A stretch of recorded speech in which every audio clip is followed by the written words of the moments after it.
Assalamualaikum warahmatullahi wabarakatuh. Perkenalkan, nama saya Ani Riza dari IMA Chapter Banjarmasin, Banjarbaru, Kalimantan Selatan. Kali ini saya ingin mempresentasikan tentang program Digital Ecosystem for Smart Economy. Konsep program ini ditujukan untuk akselerasi ekonomi di daerah. Digital ecosystem atau ekosistem digital adalah sistem sosioteknis yang terdistribusi, adaptif, terbuka dengan sifat swasusun, skalabilitas, dan keberlanjutan. Konsep ini mengkolaborasikan antara berbagai unsur seperti pemerintah dan bisnis, serta dukungan data dan aplikasi. Coba kita bahas sedikit tentang teknisnya. Ekosistem digital memiliki jantung yaitu pusat data. Pusat data ini didukung oleh saluran keluar dan masuk in-out yang bisa dihubungkan dengan aplikasi produksi dan atau aplikasi buatan startup yang sudah eksis. Dalam diagram berikut ini dicontohkan untuk aplikasi retail, pos, hotel, rental mobil, rumah makan, stok barang, dan lain-lain, serta aplikasi third party milik startup, yang semuanya itu terintegrasi dengan pusat data. Pusat data menyuplai dan menyajikan data yang bisa dimanfaatkan oleh pemerintah, organisasi, atau perusahaan. Selain itu, data juga dapat kita manfaatkan untuk membangun aplikasi smart tourism dan UMKM.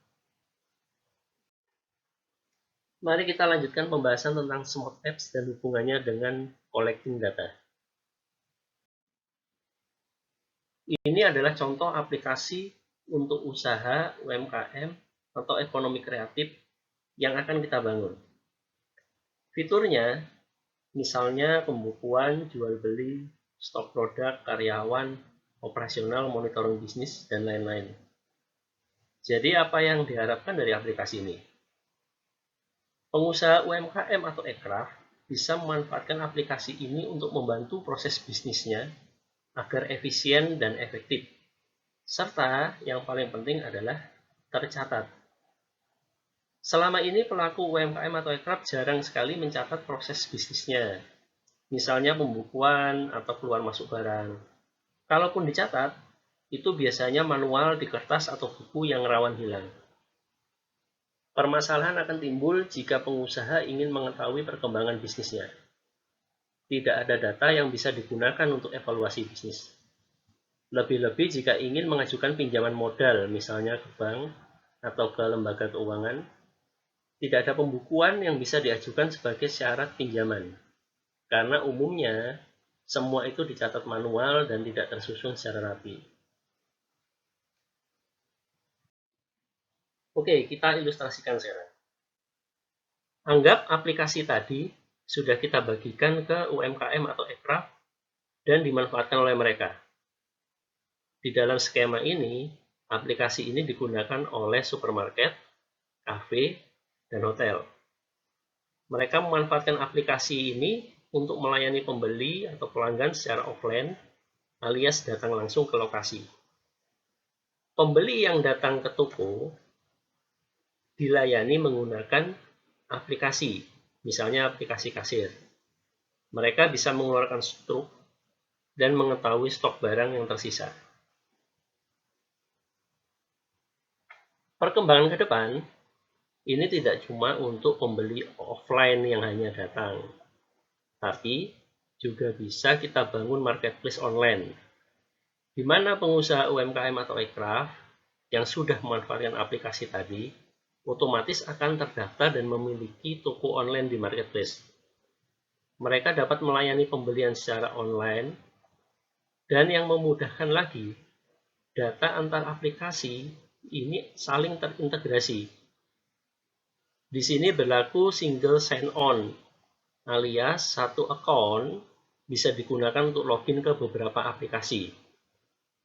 Misal, si Jono memiliki toko sembako. Dia punya stok 10 karung beras. Pagi hari, seorang pembeli datang ke toko beli 6 karung beras. Pembelian dicatat di aplikasi toko. Kemudian siang harinya ada pembeli yang masuk melalui marketplace dan ingin beli beras. Maka yang dilihat oleh pembeli online tersebut, stok beras yang tersisa dan dapat dibeli adalah 4 karung beras. Karena yang 6 tadi sudah terjual secara offline. Jono tidak perlu memasukkan stok 2 kali di aplikasi dan marketplace, karena keduanya sudah saling integrasi. Demikian juga dengan data-data penjualan dan lain-lain semua terintegrasi melalui pusat data. Nah, di sini adalah infografis online shopping. Banyak elemen yang terlibat dalam proses penjualan online. Di sini bisa kita berlakukan kolaborasi multi bisnis. Coba kita lihat. Misalnya, setelah order adalah proses payment atau pembayaran. Di sini kita bisa misalnya kerjasama dengan bank daerah setempat yang menyediakan sistem pembayaran online. Jadi, pembeli yang ingin membeli barang yang dijual misalnya di Kalimantan Selatan, itu bisa membayar online ke BPD Kalsel. Langsung, dananya masuk dan berputar di daerah. Kemudian untuk shipping delivery, pengiriman, ini bisa kita kerjasama dengan startup ojek atau kurir lokal yang sudah ada atau yang akan ada dibangun. Hal ini bisa membuka lapangan pekerjaan baru bagi masyarakat daerah karena terjadi kolaborasi bisnis dengan sektor-sektor yang lain. Jadi kita tidak hanya terfokus kepada online, tapi juga membuka lapangan pekerjaan di daerah. Lanjut ke proses mapping atau pemetaan. Data adalah indikator dari segala hal. Dengan terkumpulnya data ekonomi, maka dapat dilakukan filtering dan analisis untuk mendapatkan kesimpulan dan solusi. Data-data ini akan digunakan sebagai dasar pengambilan keputusan, baik untuk pemerintah maupun untuk pengusaha. Yang kita lihat ini adalah peta persebaran usaha. Data yang terkumpul di pusat data difilter menurut kategori usaha dan ditampilkan ke peta sesuai lokasi usahanya. Di sini bisa diketahui di mana daerah-daerah yang menghasilkan produk tertentu dan usaha unggulan apa yang bisa dikembangkan di daerah. Berikutnya adalah ilustrasi dari kegunaan peta usaha tadi. Kita lebih spesifik ke peta ekonomi kreatif. Peta ekonomi kreatif ini didapat dari filterisasi data di pusat data. Dalam contoh yang saya gunakan, di sini saya tunjukkan usaha untuk kria yang warna hijau itu, kemudian fashion yang warna biru, kemudian seni pertunjukan. Anda bisa melihat di mana daerah persebarannya di peta ini. Nah, di sini menariknya. Misal kita lihat kria dulu di situ. Saya ambil contoh, produknya adalah tikar purun. Ini adalah kerajinan pembuatan tikar yang ada di Kalimantan Selatan. Nah, potensinya besar karena pengrajin tikar purunnya banyak dan terkumpul dalam satu wilayah. Di sini misalnya di Landasan Ulin Barat. Nah, kemudian apa masalahnya? Ini adalah potensi ya. Ternyata selama ini pengrajin tikar purun mengambil bahan baku yaitu rumput purun sebagai bahan baku tikar itu di lokasi-lokasi bukan miliknya sendiri, alias lokasi-lokasi alam tanah kosong yang memang purunnya tumbuh liar. Pertanyaannya, bagaimana jika tanah-tanah itu dibeli pengusaha, misalnya digunakan untuk kebun sawit? Maka pengrajin purunnya mati karena tidak punya bahan baku. Nah, ini masalahnya. Pemda jika mempunyai peta persebaran usaha dan ekonomi kreatif seperti ini, dia bisa mencari solusi. Misalnya, menyediakan lahan untuk budidaya rumput gurun. Nah, dari sini karena lahannya lahan Pemda atau lahannya pihak investor, akhirnya ketersediaan bahan tidak lagi menjadi masalah bagi pengrajin gurun. Hal serupa berlaku untuk fashion. Contohnya adalah pengrajin kain sasirangan. Permasalahannya selama ini, bahan kain itu harus diimpor dari Jawa. Membuat harga produknya naik karena impor diproduksi di sini kemudian dijual lagi. Nah, Pemda bisa merangkul investor untuk bangun pabrik kain langsung di lokasi yang dekat dengan pengrajin sasirangan. Apa yang diajukan ke investor? Tentunya adalah peta pengrajin sasirangan. Berapa jumlahnya, berapa omset mereka. Jadi semua itu akan bisa jadi pertimbangan investor. Apakah jika bangun pabrik kain di situ menguntungkan atau tidak? Di sini gunanya data dari pelaku usaha ini. Sama juga dengan seni pertunjukan. Jika memang banyak seniman di sana, maka akan sangat potensi bila dibangun panggung pertunjukan, sehingga mereka bisa berkarya, menjual jasa kreatifnya. Nah, ini adalah contoh simulasi kegunaan peta. Jadi tidak cuma melihat persebaran, tapi juga mendeteksi permasalahan dan juga mengklarifikasikan solusinya di sini.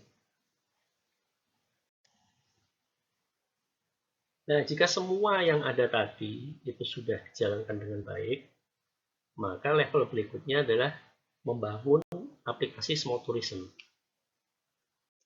Apa itu smart tourism?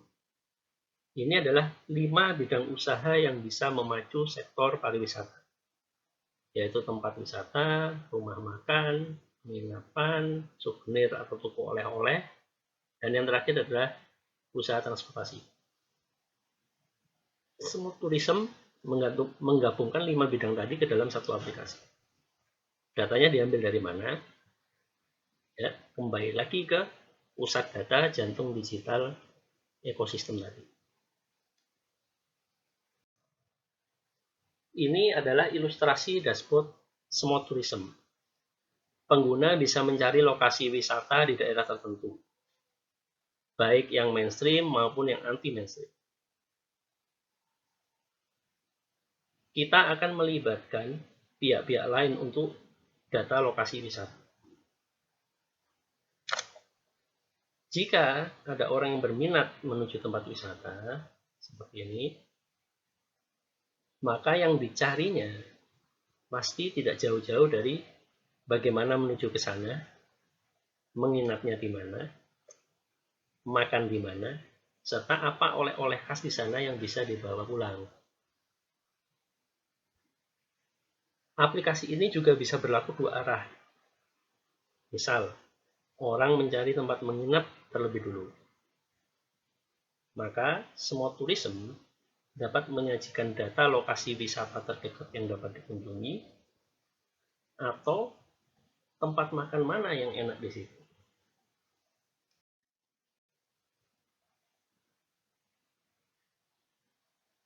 Berikutnya adalah integrasi dari smart tourism.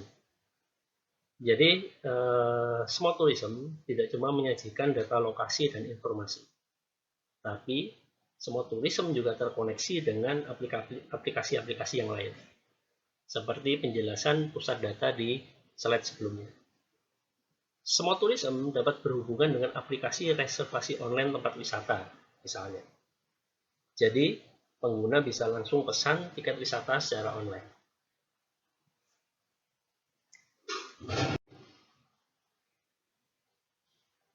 Demikian pula untuk bidang bisnis pendukungnya. Masing-masing usaha dalam grafis ini langsung terkoneksi dengan aplikasi yang sudah mereka gunakan. Jadi aplikasi Smart Apps yang kita bagikan tadi ke UMKM atau ke aircraft atau ke perusahaan ini terkoneksi dengan Smart Tourism. Dalam contohnya ini misalnya hotel. Maka dia akan terkoneksi dengan aplikasi hotel sehingga pengguna Smart Tourism bisa langsung reservasi online. Toko souvenir. Jika pengguna ingin pemesanan online, misalnya dia tidak ada waktu untuk datang ke lokasi, maka dia bisa membeli di marketplace. Jadi dia akan membeli di marketplace, tunggu di hotel, maka kurir akan mengirimkan langsung ke sana tanpa perlu datang ke tokonya jika tidak ada waktu di sana. Nah, inilah gambaran tentang digital ecosystem dan smart tourism. Konsep ini dapat meningkatkan pertumbuhan ekonomi daerah jika didukung oleh semua pihak. Di era revolusi industri 4, sudah saatnya penggunaan teknologi benar-benar dimaksimalkan dalam proses bisnis, baik perusahaan besar maupun yang levelnya UMKM. Siapa yang tidak mampu mengadopsi teknologi, kemungkinan besar bakal ditileskan. Semoga ide dan konsep ini membantu memberikan solusi bagi ekonomi Indonesia pada umumnya dan daerah pada khususnya. Terima kasih. Assalamualaikum warahmatullahi wabarakatuh.